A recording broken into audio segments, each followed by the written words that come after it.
Hello dear students, welcome to our YouTube channel splendid education field. आशा करते हैं कि आप सभी अच्छे होंगे और अच्छे से पढ़ाई कर रहे होंगे। आज हम जिस चैप्टर या जिस क्लास के बारे में डिस्कस करने वाले हैं वो है हमारा क्लास 12 का इलेक्ट्रोकेमिस्ट्री, जिसमें आज हमारी 4th क्लास होगी इस चैप्टर की, जहां पर हमने डेनियल सेल के बारे में पढ़ लिया था। सेकंड लेक्चर में हमने सेल पोटेंशियल और इलेक्ट्रोड के बारे में पढ़ लिया था। आज हम अपने इस क्लास में बात करेंगे मानक हाइड्रोजन इलेक्ट्रोड के बारे में, जिसे शॉर्ट फॉर्म में SHE कहा जाता है, मतलब स्टैंडर्ड हाइड्रोजन इलेक्ट्रोड के बारे में। हमने जो अपना पिछला पढ़ा था क्लास, तो उसमें हमने लास्ट टाइम स्टडी की थी सेल इलेक्ट्रोड के बारे में, जहां सेल इलेक्ट्रोड में हमने देखा था कि ई सेल निकालने के लिए, आइए थोड़ा सा रिवाइज कर दे रहे हैं। हमने देखा था कि जो हमारा ई सेल होता था वो हमारा क्या था, E cell of cathode minus E cell of anode. मतलब हम कैथोड की वैल्यू से एनोड की वैल्यू का जब अंतर निकालते थे तो हमारा सेल पोटेंशियल या सेल इलेक्ट्रोड क्या होता था, निकल करके आता था। और इस फार्मूले में हमने आपसे एक बात कही थी कि हमारा जो कैथोड और एनोड लिया जाएगा, दोनों जगह जो प्रोसेस यूज होगा तो वो सिर्फ और सिर्फ अपचयन के बारे में यूज़ होगा, जिसे हम लोग शॉर्ट फॉर्म में SRP कह रहे थे, स्टैंडर्ड रिडक्शन पोटेंशियल। मतलब यहाँ पर हमारा क्या होगा, मानक अपचयन विभव का सिर्फ इस्तेमाल होगा। चाहे आपकी सेल में ऑक्सीकरण हो रहा हो या फिर अपचयन हो रहा हो, हमेशा वैल्यू जब भी पुट करेंगे हम अपना सेल पोटेंशियल निकालने के लिए, सेल विभव निकालने के लिए, तो हर जगह हमारा सिर्फ और सिर्फ अपचयन की वैल्यू ही हम क्या करेंगे, पुट करेंगे।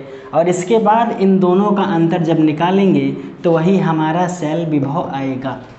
आज हम जब बात करेंगे मानक हाइड्रोजन इलेक्ट्रोड की, तो इसमें बात करने से पहले इसका इस्तेमाल या इस चीज़ की वैल्यू आखिर बाद में क्यों दी गई, इसका रीज़न क्या है कि हमको पढ़ना पड़ रहा है मानक हाइड्रोजन इलेक्ट्रोड।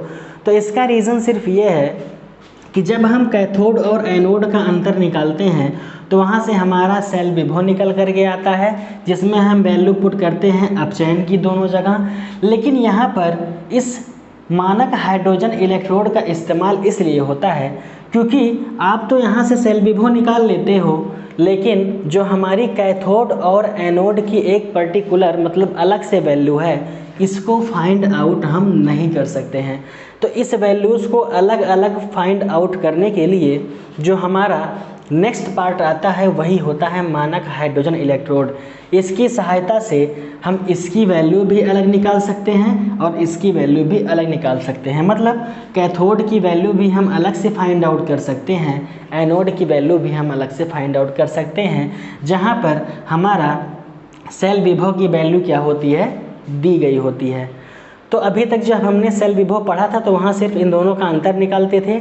आज हम अपने इस टॉपिक में बात करेंगे कि कैथोड और एनोड की अलग अलग वैल्यूज़ को कैसे फाइंड आउट कर सकते हैं। तो इसे फाइंड आउट करने के लिए हमारा जो हेडिंग आता है वो है मानक हाइड्रोजन इलेक्ट्रोड। ठीक है, तो आइए इसको क्या करते हैं, स्टार्ट करते हैं।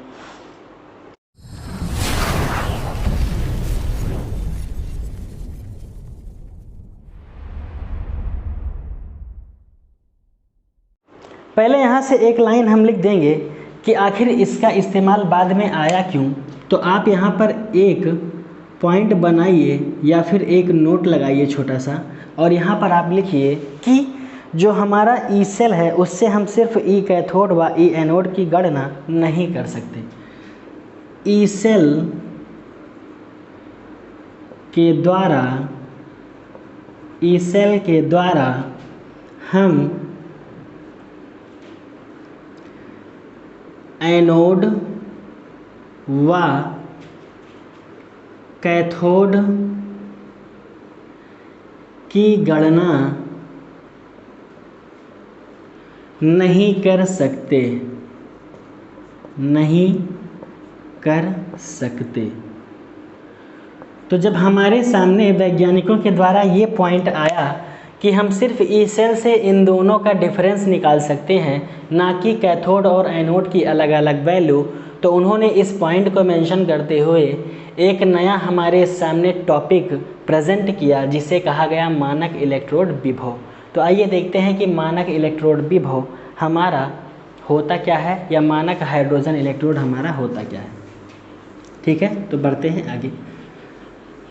तो हमने अपनी प्रीवियस क्लास में पढ़ रखा है कि हमको जिस भी चीज़ का इलेक्ट्रोड बनाना हो उसकी छड़ को उसी के विलयन में डिज़ोल्व कर देते हैं। फॉर एग्ज़ाम्पल हमने डैनियल सेल जब पढ़ी थी तो एक तरफ वहाँ जिंक था, एक तरफ था कॉपर।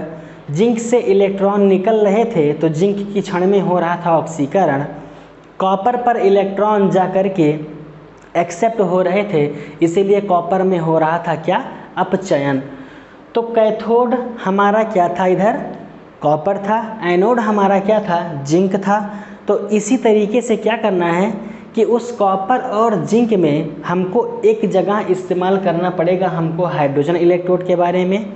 यहाँ भी मानक लगा हुआ है, तो मानक का मतलब होता है स्टैंडर्ड, मतलब कोई भी चीज़ हमको फिक्स करनी पड़ेगी, उसी पॉइंट पर हम इस प्रोसेस को क्या करेंगे।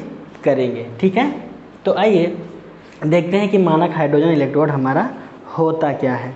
ठीक है, तो पहले क्या करना है, पहले देखते हैं मानक हाइड्रोजन इलेक्ट्रोड हमारा क्या है, फिर इसके बाद वैल्यू फाइंड आउट करेंगे कि इससे एनोड की वैल्यू कैसे निकालेंगे और कैथोड की वैल्यू कैसे निकालेंगे। फॉर एग्जांपल हमारे पास एक छोटा सा पात्र है, इस पात्र में हमको हाइड्रोजन के लिए एक इलेक्ट्रोड बनाना पड़ेगा। तो हमने कहा था इलेक्ट्रोड बनाने के लिए उसकी छड़ को उसी में डिज़ोल्व कर देते हैं। अब शर्त यहाँ पर किस चीज़ की, या कह सकते हो दिक्कत यहाँ पर किस चीज़ की है, हाइड्रोजन क्या होती है, एक तरह की गैस है हमारी। तो किसी गैस की छड़ तो हमको मार्केट में मिल नहीं पाएगी, तो इसीलिए इस हाइड्रोजन के इलेक्ट्रोड को बनाने के लिए यहाँ पर जिस छड़ का इस्तेमाल होता है वो छड़ हमारी होती किस चीज़ की है, एक अक्रिय धातु की, जिसे हम बोलते हैं प्लैटिनम।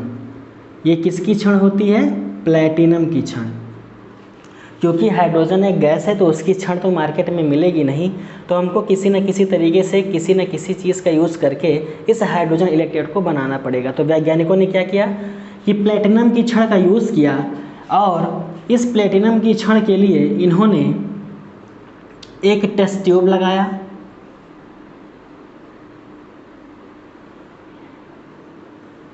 एक टेस्ट ट्यूब लगाया। ये हमारा क्या है, एक हमारा टेस्ट ट्यूब है, और इस टेस्ट ट्यूब से H2 गैस प्रवाहित की।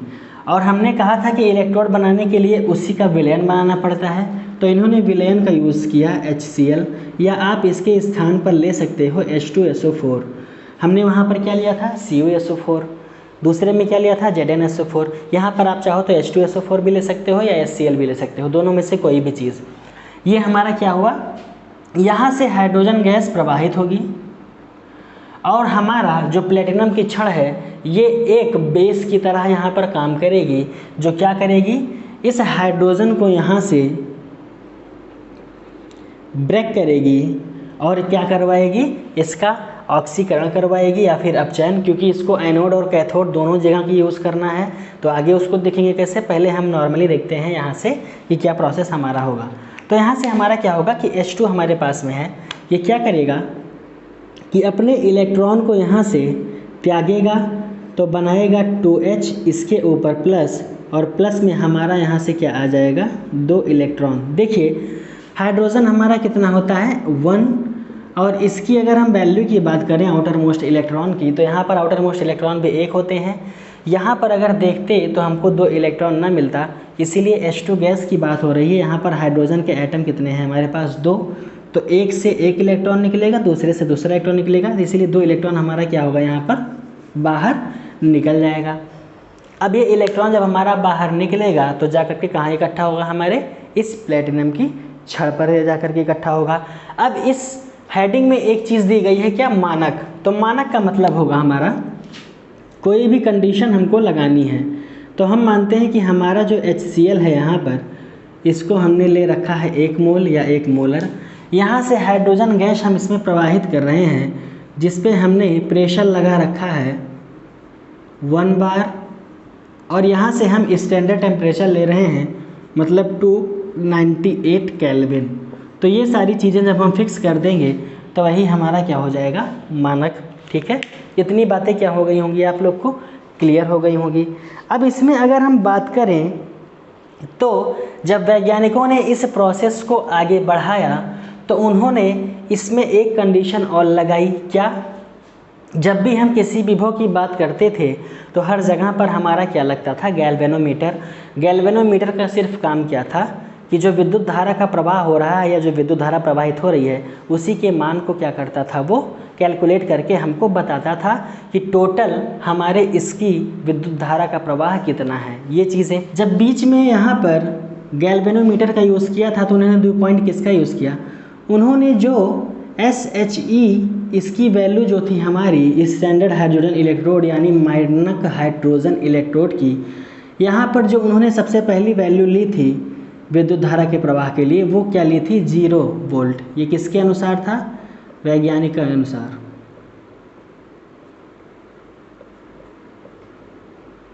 इसमें कोई भी चीज़ें हम अपनी तरफ से लेकर के यूज़ नहीं कर सकते हैं। जितनी भी चीज़ें हैं सब एक्सपेरिमेंटल हैं, सब प्रैक्टिकल किया गया है, और जब जिस वैज्ञानिक ने ये चीज़ें प्रोवाइड की थी उसी के अनुसार हमको वैल्यू क्या करनी है, रखनी पड़ेगी। तो आपको भी ये चीज़ें मान के चलनी पड़ेंगी कि ये सारी वैल्यूज़ वैज्ञानिक के द्वारा दी गई थी, तो हम यूज़ किसका करेंगे, इसी का यूज़ करेंगे। जहाँ से हमारा इसके लिए E0 SHE की वैल्यू क्या हो जाएगी, 0 हो जाएगी। एक चीज़ तो हमारी क्या थी, ये थी। ठीक है, मतलब इन्होंने इसमें प्रवाहित धारा 0 वोल्ट ली थी। जहाँ पर हम EMF ऑफ जब सेल निकाल रहे थे तो हम सेल की वैल्यू निकालते थे। यहाँ पर बात कर रहे हैं हाइड्रोजन इलेक्ट्रोड की, तो यहाँ से हम E0 SHE की वैल्यू अगर देखेंगे तो हमारी क्या हो जाएगी, 0। आई होप कि इतनी बातें क्लियर हो गई होंगी। दूसरा पॉइंट इन्होंने क्या किया, इन्होंने कहा कि जब कभी भी हम ई सेल की वैल्यू निकालते हैं, मानक सेल विभव की वैल्यू निकालते हैं, तो वहाँ से हम E0 cathode minus E0 anode का यूज़ करते हैं। जब दोनों का अंतर हमारे पास स्पष्ट हो जाता है तो हमारी वही वैल्यू कहलाती है सेल विभव या मानक सेल विभव। इन्होंने कहा कि इसकी वैल्यू तो हम निकाल ले रहे हैं, हमको चाहिए कैथोड और एनोड की वैल्यू। तो उन्होंने एक्सपेरिमेंटल बेस पर ये चीज़ें भी प्रूफ की कि आप इस मानक हाइड्रोजन इलेक्ट्रोड से कैथोड व एनोड की गणना कर सकते हो। तो यहाँ पर क्या मेंशन करेंगे, SHE की सहायता से, SHE की सहायता से कैथोड व एनोड के मान की गणना कर सकते हैं। मतलब जब एक्सपेरिमेंटल बेस पर देखा गया कि हमको मानक हाइड्रोजन इलेक्ट्रोड की चीज़ें और कहाँ पर इस्तेमाल कर सकते हैं, तो ये वैल्यू निकल के आई। जहाँ पर कैथोड एनोड की वैल्यू हमको पता ही नहीं थी, तो इस हाइड्रोजन इलेक्ट्रोड या मानक हाइड्रोजन इलेक्ट्रोड की सहायता से हम कैथोड और एनोड की वैल्यू अलग अलग फाइंड आउट कर सकते हैं। तो आइए एक एक चीज़ें हम पढ़ेंगे। एक बार हम इस मानक हाइड्रोजन इलेक्ट्रोड को लेंगे एनोड के स्थान पर। दूसरी बात, इस मानक हाइड्रोजन इलेक्ट्रोड को हम लोग लेंगे कैथोड के स्थान पर, फिर एक बार एनोड के स्थान पर। दोनों जगह पर इस्तेमाल करेंगे। क्यों? क्योंकि ये एक्सपेरिमेंटल प्रूफ था कि इसकी सहायता से कैथोड व एनोड दोनों की गणना हम क्या करते हैं, कर सकते हैं। ठीक है, तो आइए बढ़ते हैं आगे। इसमें जो हमारा नेक्स्ट हेडिंग है, पहले हम यूज़ करेंगे कि मानक हाइड्रोजन इलेक्ट्रोड का उपयोग किसमें, एनोड के रूप में। चलिए स्टार्ट करते हैं। तो पहला पॉइंट हमारा जो यूज़ होगा, यहाँ पर हम मानक हाइड्रोजन इलेक्ट्रोड को यूज़ करेंगे एनोड के बारे में। जाइए अपने प्रीवियस लेक्चर में जहाँ हम डैनियल सेल पढ़ रहे थे, हमने एक तरफ क्या लिया था, जिंक लिया था, एक तरफ क्या लिया था, कॉपर लिया था। तो यहाँ पर हमको एनोड के रूप में यूज़ करना है। जब हम देख रहे थे वहाँ पर तो हमारा बाएं तरफ का सिरा क्या था, एनोड था, और दाएं तरफ का सिरा हमारा क्या था, कैथोड था। ये चीज़ें आप लोग को क्लियर होंगी कि एक तरफ हमारा क्या था, एनोड, एक तरफ क्या था, कैथोड। राइट हैंड साइड हमारा था कैथोड, लेफ्ट हैंड साइड था हमारा क्या, एनोड। राइट हैंड साइड हमने क्या लिया था, कॉपर, तो यहाँ पर भी यूज़ करेंगे किसका, कॉपर का।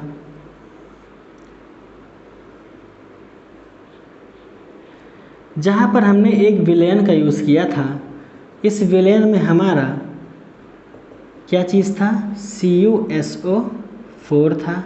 ठीक है, ये हमारा क्या था, CuSO4 था, जिसमें हम यूज़ कर रहे थे एक छड़, जो छड़ हमारी किस चीज़ की थी, कॉपर की छड़ थी। ये इतनी बातें हुई आपको क्लियर। दूसरा हमको क्या करना है कि एनोड में हमारे पास डैनियल सेल में जिंक था, लेकिन यहाँ पर हमको एनोड के रूप में किसको लेना है, SHE को। तो जो फिगर हमने पीछे अभी ड्रॉ किया था हाइड्रोजन का, तो वही हमको यहाँ पर ड्रॉ करना है, क्योंकि यहाँ पर मानक हाइड्रोजन इलेक्ट्रोड हम किसके रूप में ले रहे हैं, एनोड के रूप में। तो एनोड के साइड में हमारा क्या हो जाएगा, एक विलयन का हमने यूज़ किया, और ये विलयन हमारा किस चीज़ का था, हमने कहा चाहे आप HCl का यूज़ करो या फिर आप चाहो तो H2SO4 का यूज़ कर सकते हो। तो ये हमारा क्या हो जाएगा, HCl या H2SO4 का विलयन। जहाँ पर जो हमने छड़ का इस्तेमाल किया था, वो छड़ हमारी किस चीज़ की थी, प्लेटिनम की छड़ थी। और यहाँ से टेस्ट ट्यूब का इस्तेमाल करके हम इसमें H2 गैस प्रवाहित कर रहे थे, जिसमें मानक कंडीशन जब हमने लगाई थी तो हमारा ये HCl था 1 मोलर, और हमारी H2 गैस का प्रेशर था 1 बार, टेम्परेचर था 298 डिग्री केल्विन हमारा। अब यहाँ से इन दोनों सर्किट को पूरा करना है, तो हमने यहाँ पर यूज़ किया गैल्वेनोमीटर का। ये गैल्वेनोमीटर जाकर जुड़ा किससे, हमारे कैथोड के सिरे से। ठीक है, अब यहाँ पर हमारा क्या प्रोसेस हो रहा है कि जो हाइड्रोजन हमारा है H2, ये बार बार टूट रहा है 2H+ में, और साथ में यहाँ से फ्री होकर के निकल रहे हैं 2 इलेक्ट्रॉन। मतलब इस पूरे विलयन में हमारा 2H+ क्या है, भरा हुआ है। ये जा कर के इकट्ठा होगा इस क्षण पर इसका इलेक्ट्रॉन, और ये इलेक्ट्रॉन सीधे यहाँ से प्रवाहित होना स्टार्ट होगा और जाएगा हमारा कहाँ पर, कैथोड की दिशा में। और यहाँ पर हम यूज़ किस चीज़ का कर रहे थे, तो अगर आप सबको याद होगा पिछला लेक्चर, तो यहाँ पर हमने एक टेस्ट ट्यूब लगाई थी जिसमें हमारा ये क्या चीज़ था, साल्ट ब्रिज। और साल्ट ब्रिज में हमारा क्या भरा हुआ था, आगर आगर जल, और साथ में हम यहाँ पर कोई लवण ले रहे थे। फॉर एग्ज़ाम्पल ये हमारा क्या हो जाएगा, KCl का यूज़ कर रहे थे। अब यहाँ से इलेक्ट्रॉन जब इस दिशा में जाता है तो यहाँ से CuSO4 में Cu उस 2 इलेक्ट्रॉन को ग्रहण करके Cu2+ का निर्माण कर रहा था। तो यहाँ पर हमारा Cu जाके डिपॉजिट हो रहा है कहाँ पर, इस परत पर, और इलेक्ट्रॉन को इधर से क्या कर रहा है, ग्रहण। तो आई होप कि आप लोग को ये फिगर तो क्लियर हो गया होगा। अब बात करते हैं हम इसमें कि हमारी ये प्रोसेस आखिर हो कैसे रही है। तो हमने अभी जब बात की तो पहली चीज़ हमने क्या बताई थी कि H2 हमारा पहले क्या था, गैस था। जैसे ही विलयन में घुलना स्टार्ट हुआ, इसके आगे एक्वस लगा देंगे। इधर ये कॉपर सल्फेट हमारा क्या था, ये था हमारा एक्वस, और उसके बाद इधर ये कैसे हो जाएगा, सॉलिड। क्यों, क्योंकि जाके परत पे क्या हो रहा है, डिपॉजिट। एक्वस का मतलब होता है कि हमारा जलीय विलयन, मतलब कोई भी चीज़ अगर जल में घुली हुई है तो उसे हम क्या कहेंगे, जलीय विलयन। एक चीज़ सॉरी, ये यहाँ पर 2+ रहेगा, इसके इलेक्ट्रॉन को ग्रहण करेगा तो Cu हो जाएगा सॉलिड। अब ठीक है, अब इसमें निकालना क्या चीज़ है हमको, यहाँ से भी हमको इलेक्ट्रोड की गणना करनी होती है। तो हमने अपने प्रीवियस लेक्चर में पढ़ा है कि E0 सेल बराबर होता है E0 ऑफ कैथोड माइनस का ई नॉट ऑफ एनोड, और दोनों जगह हम यूज़ करते हैं SRP की वैल्यू को। मतलब सिर्फ और सिर्फ कौन सी वैल्यू लेनी है, अपचयन वाली। अब यहाँ पर आप देखो, इसका तो हो रहा है ऑक्सीकरण, इधर हो रहा है अपचयन, लेकिन अगर बाई चांस हमको इसकी वैल्यू भी रखनी पड़ी इस इक्वेशन में, तो यहाँ पर भी हम रखेंगे किस चीज़ की वैल्यू, अपचयन की ही। हमने आपसे पहले कहा था कि जब अपचयन की वैल्यू को इसमें पुट डाउन करते हैं तो ये वैल्यू हमारी साइन के साथ जो है चेंज हो जाती है। अगर पॉजिटिव में दी है तो निगेटिव हो जाएगा, नेगेटिव में दी है तो पॉजिटिव हो जाएगा। बाकी रहा एनोड, तो एनोड पे हमारा अपचयन ऑलरेडी होता है। लेकिन ध्यान रखना हर एक क्वेश्चन में कि दोनों जगह हमेशा अपचयन की वैल्यू लेनी है, ऑक्सीकरण का यूज़ कभी नहीं करना है। फिगर में ऑक्सीकरण हो भी रहा है तो उसके साइन को बदल के आप यहाँ पर कैथोड में वैल्यू रख देना। आपकी जो इक्वेशन होगी या जो आपका क्वेश्चन होगा वो क्या हो जाएगा, सही हो जाएगा। अब वैज्ञानिकों ने जब ये इतनी चीज़ें ड्रॉ की तो उन्होंने इसमें प्रवाहित धारा का मान यानी ई सेल की वैल्यू हमारी क्या दे रखी है, वो हमको ई सेल की वैल्यू उन्होंने प्रैक्टिकली अपनी गणना की तो ई सेल की वैल्यू उन्होंने यहाँ से निकाली 0.34 वोल्ट। ये वैल्यू हमने आपको पिछले क्वेश्चन में दी थी लास्ट लेक्चर में। तो वहाँ से वैज्ञानिकों ने गणना की कि इन दोनों के बीच में जो हमारा अंतर आएगा धारा का, या कह सकते हैं इन दोनों के बीच में जो हमारा ई सेल आएगा उसकी वैल्यू कितनी थी, 0.34 वोल्ट। अब हमने जो एनोड का यूज़ किया है तो हमने आपसे कहा था कि वैज्ञानिकों ने दो तर्क दिया था कि हमेशा ई नॉट ऑफ SHE इसकी वैल्यू कितनी होगी, 0। तो कैसे होगी ये, आइए देखते हैं आगे।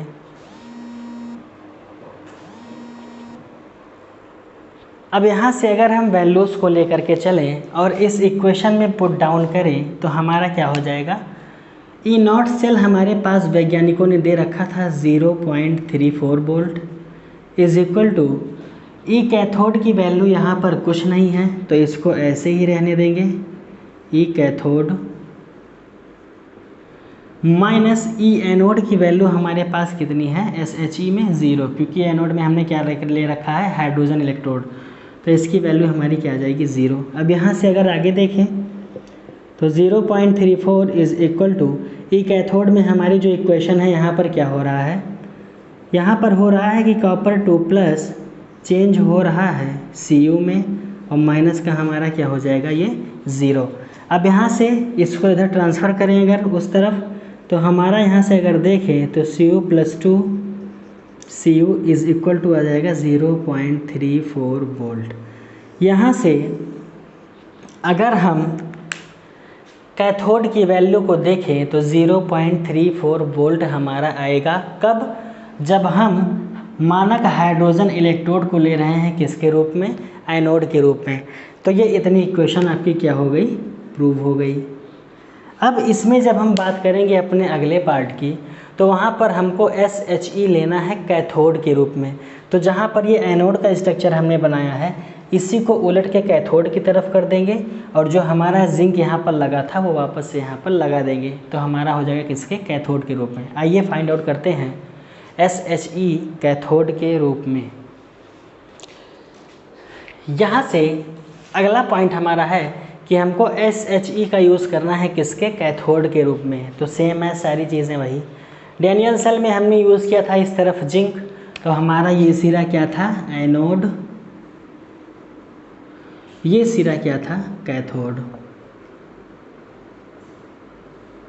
ये हमारा कैथोड, ये हमारा एनोड, ठीक है। अब यहाँ पर हमारा विलेन एक था, जो विलेन हमारा क्या था, ZnSO4 का, ठीक है।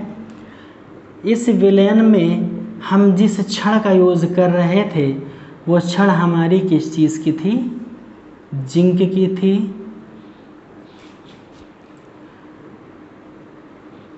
ये हमारा क्या हुआ, इधर कंप्लीट हो गया है। इस तरफ आते हैं, अब हमने SHE को लिया है कैथोड पर, तो जो हाइड्रोजन का फिगर था हमको कैथोड की साइड बनाना पड़ेगा। ये हमारा फिगर या हमारा कह सकते हो विलेन, ये विलेन हमारा हो जाएगा HCl या फिर H2SO4। और इसमें जो हमने छड़ ले रखी थी वो थी हमारी प्लेटिनम की छड़।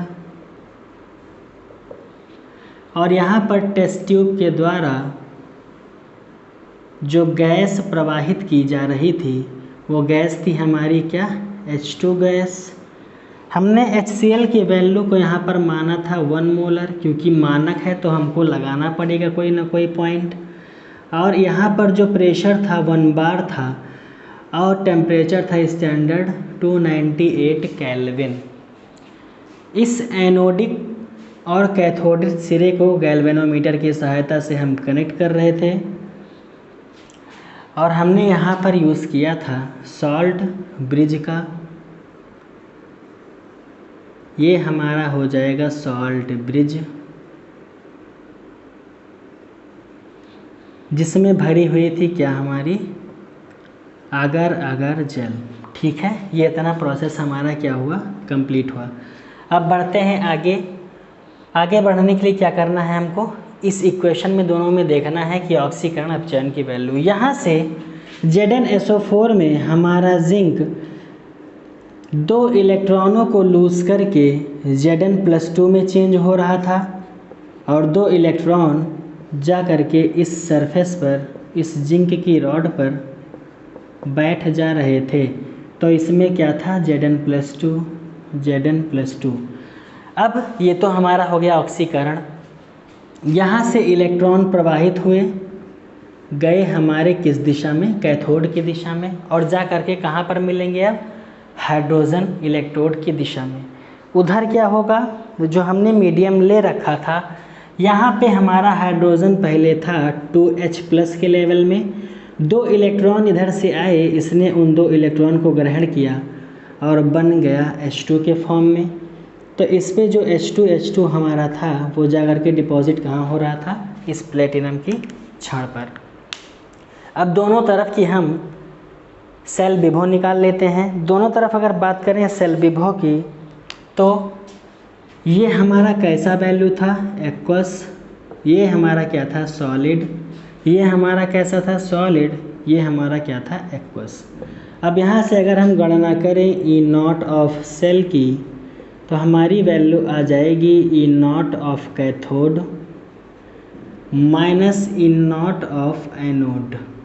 ये इतना प्रोसेस हो जाएगा। ठीक है, इसके बाद क्या होगा, इन दोनों जगहों पर अब जो वैल्यू हमको देखनी है, तो वैज्ञानिकों ने यहाँ पर E0 की E0 की सेल की वैल्यू को जब यहाँ पर वेरीफाई किया या डेराइव किया, तो उन्होंने प्रैक्टिकली इसकी वैल्यू बताई 0.74 वोल्ट, यानी 0.74 वोल्ट। तो आपको इस जगह पर यूज़ करना है इस डाटा का। देखिए जो वैल्यू हमारी वहाँ 0.34 थी, यहाँ पर हमारी 0.6 है। तो देखिए इन दोनों वैल्यूज़ को अपनी तरफ से कभी भी पुट नहीं करना है। जो चीज़ें पहले कर दी गई थी वही हमको यहाँ पर यूज़ करना है। अलग से कोई वैल्यू लेंगे तो हमारी ये जो इक्वेशन आएगी या बाद में जो वैल्यू आएगी इसकी, वो रॉन्ग मानी जाएगी। इसीलिए जो चीज़ें पहले यूज़ की गई थी वही हमको वैल्यू लेनी है। इसीलिए इस फिक्स वैल्यू को हम क्या कर रहे हैं, यहाँ पर यूज़ कर रहे हैं। ठीक है, तो E0 सेल की वैल्यू अगर यहाँ पे हम देखें तो हमारा क्या आ जाएगा, 0.76 volt is equal to 0 cathode, यानी E0 ऑफ कैथोड। कैथोड के साइड हमारा लगा हाइड्रोजन, और हाइड्रोजन की तरफ हमने आपसे कहा था कि इसकी वैल्यू कितनी दे ले रखी थी हमने, 0 वोल्ट। माइनस का हमारा हो जाएगा E0 ऑफ एनोड। यहाँ से बात करें अगर इसमें फिर से आगे, तो ये 0.76 वैसे ही रह जाएगा, ये 0 माइनस E0 ऑफ एनोड में हमारा क्या हो रहा है, Zn चेंज हो रहा है Zn+2 में, मतलब इसका क्या हो रहा है, ऑक्सीकरण। ठीक है, अब इस 0 को इधर जब ट्रांसफ़र करेंगे हम और इसको उधर ट्रांसफ़र करेंगे हम, तो हमारा क्या हो जाएगा, Zn चेंज हो रहा है Zn+2 में इज़ इक्वल टू, इसकी वैल्यू इधर जाएगी तो क्या हो जाएगी, निगेटिव, माइनस का 0.76। ये वैल्यू हमारी क्या आएगी, माइनस का 0.76। इस तरफ से इस तरफ जाएगा, इधर पॉजिटिव उधर जाएगा तो क्या हो जाएगा, नेगेटिव हो जाएगा। ये इस तरफ नेगेटिव था, इधर क्या हो जाएगा पॉजिटिव हो गया। अब एक चीज़ ध्यान रखना, ये वैल्यू लेकिन हमारी किस चीज़ की आई है, ऑक्सीकरण की। ये किस चीज़ की वैल्यू है, ऑक्सीकरण की। और हमने आपसे चिल्ला चिल्ला करके 20 बार एक ही चीज़ कही है कि कभी भी इसमें ऑक्सीकरण की वैल्यू को हमको नहीं लेना है। क्वेश्चन हमारा या इक्वेशन हमारी क्या हो जाएगी, गलत। हमेशा जब भी यूज़ करना है तो दोनों जगह SRP की वैल्यू लेनी है, मतलब अपचयन की ही वैल्यू लेनी है। तो दोनों जगह अपचयन की वैल्यू लेने के लिए हमने क्या बताया था आपको कि जब कभी भी हमारे पास जो वैल्यू दी होगी उसके साइन को हम जब चेंज करेंगे तो वो ऑक्सीकरण से क्या हो जाएगा, अपचयन। अब यहाँ से अगर हम वैल्यू निकालें तो Zn चेंज हो रहा था Zn+2 में, यहाँ पर जो वैल्यू हमारी आएगी प्लस का आ जाएगा 0.76। यही हमारी किसकी वैल्यू हो जाएगी, SRP की।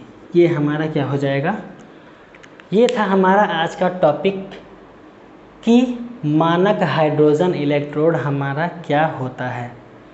तो एक में वैल्यू हमारी आई Cu2+ से Cu जा रहा था, हमारी वैल्यू थी 0.34। हमने जब इसको कैथोड के रूप में यूज़ किया तो हमारी वैल्यू आई 0.76 वोल्ट। तो ये दोनों वैल्यूज़ हमारी क्या होती हैं, फिक्स होती हैं। आप लोग याद करोगे तो हमने अपने पिछले क्वेश्चन में यही दोनों वैल्यूज़ दी थी, सिर्फ इसको कोरिलेट करने के लिए, बाकी और कोई रीज़न नहीं था। बस आपको इतना ध्यान रखना है कि जब भी किसी चीज़ की वैल्यू लेनी है तो ऑलवेज़ वहाँ पर आपको वैल्यू लेते टाइम क्या करना है, साइन को चेंज कर दोगे आप तो वो ऑक्सीकरण से अपचयन बन जाएगा, फिर से साइन को चेंज करोगे तो अपचयन से ऑक्सीकरण बन जाएगा। लेकिन हमेशा यूज़ करना है किसका, अपचयन का। कभी भी यूज़ नहीं करना है हमको ऑक्सीकरण की वैल्यू का। एक बार फिर से रिवाइज कर दे रहे हैं। जिस समय हमने यूज़ किया कैथोड को SHE के रूप में, हमने यहाँ पर लिया एनोड जहाँ पर हमारा क्या था, जिंक हमारा सॉलिड चेंज हो रहा था Zn+2 में और दे रहा था यहाँ से 2 इलेक्ट्रॉन। ये 2 इलेक्ट्रॉन हमारे जाकर के इस परत पर या जिंक के क्षण पर इकट्ठा हो रहे थे, जहाँ से ये प्रवाहित होकर के जा रहे थे कैथोड की तरफ। हमने कैथोड की दिशा में ले रखा था मानक हाइड्रोजन इलेक्ट्रोड, जहाँ हमने यूज़ की प्लेटिनम की क्षण और हमने लिया H2 गैस। हमको इसको मानक बनाना था तो इसीलिए हमने इसकी वैल्यू ली 1 मोल और हमने गैस को प्रवाहित किया 1 बार प्रेशर पर और 298 केल्विन टेम्परेचर पर। यहाँ से 2H+ इस वैलेंस से रिलीज़ होकर के 2 इलेक्ट्रॉन को इधर एक्सेप्ट किया। एक्सेप्ट होने के बाद में ये चेंज हो गया H2 में। इसके बाद हमने E0 सेल की गणना की, यानी मानक सेल विभव की गणना की, तो हमारा होता है E cathode minus E anode, जहाँ पर हमने E सेल की वैल्यू को देखा कि हमारे पास कितनी थी, 0.76 वोल्ट। E कैथोड की वैल्यू हमने कितनी ले रखी, 0, क्योंकि हमने कहा आपसे कि जब मानक हाइड्रोजन इलेक्ट्रोड की बात करेंगे तो वहाँ पर हमेशा जो वैल्यू हमारी SHE की आती है E0 सेल, वो हमारी ऑलवेज 0 वोल्ट होती है, तो हमने 0 लिया। इधर हमारा क्या था, E एनोड। यहाँ से फिर से वैल्यू हमने 0.76 ली, ये 0 हमारा। एनोड की साइड में हमारा क्या हो रहा है, जिंक चेंज हो रहा है Zn2+ में, ये हो गया। उसके बाद इसको हमने इधर पक्षांतर किया तो ये हमारी वैल्यू ये आ गई। ये इधर प्लस में था, इधर हमने भेजा माइनस में, लेकिन इधर हो रहा था हमारा क्या, ऑक्सीकरण, इधर हो रहा था अपचयन, और हर जगह वैल्यू ली जाती है अपचयन की। तो ये जो हमारी नेगेटिव में वैल्यू आई, हमने इसके साइन को चेंज कर दिया, बस ये तुरंत ऑक्सीकरण से क्या हो गई, अपचयन। यही इतनी बातें थी दोनों जगह। तो आई होप कि आपको आज की क्लास बहुत ही अच्छे से समझ में आई होगी, इसीलिए हमने एकदम स्लोली लेकर के एक एक पॉइंट को बताया है इसमें। अगर आपको किसी भी चीज़ में डाउट थोड़ा सा भी होगा तो एक बार फिर से रिवाइज़ कर लीजिएगा और दोबारा देख लीजिएगा, तो आपका डाउट क्या हो जाएगा, क्लियर। मिलते हैं आपसे अपने अगले पार्ट में इस चैप्टर के, जहाँ पर हम लोग पढ़ेंगे नस्ट इक्वेशन। इसे नस्ट इक्वेशन या नस्ट समीकरण कहा जाता है। वहाँ पर बहुत ही अच्छे क्वेश्चन हमारे पॉइंट ऑफ व्यू से एग्ज़ाम में आए हैं, चाहे वो नीट हो, चाहे IIT हो, चाहे आपके बोर्ड एग्ज़ाम में हो। इतने अच्छे क्वेश्चंस उस समीकरण से आते हैं, तो उसको आपको हम निकालना सिखाएंगे, जहाँ पर हमको लॉग की वैल्यू भी देखनी पड़ेगी कैसे क्या होती है। तो बहुत ही इजी वे में आपको बताएंगे। आज का हम अपना वीडियो यहीं तक रखेंगे। आई होप कि आपको अच्छा लगा होगा। अगर आपको पसंद आया हो तो इसको लाइक कीजिएगा, शेयर कीजिएगा, एक प्यारा सा कमेंट दीजिएगा, और जो भी डाउट किसी भी पॉइंट पे आया हो तो आप उसको कमेंट में मेंशन कीजिएगा। आपको अगली क्लास जब स्टार्ट करेंगे तो आपको पहले डाउट क्लियर कर देंगे, फिर बढ़ेंगे आगे हम अपने चैप्टर में। तो तब तक के लिए अच्छे से पढ़ते रहिए, और अगर चैनल पर आप फर्स्ट टाइम आए हैं तो इसको सब्सक्राइब कीजिएगा। मिलते हैं आपसे अपने अगली वीडियो में। Thank you so much, bye bye.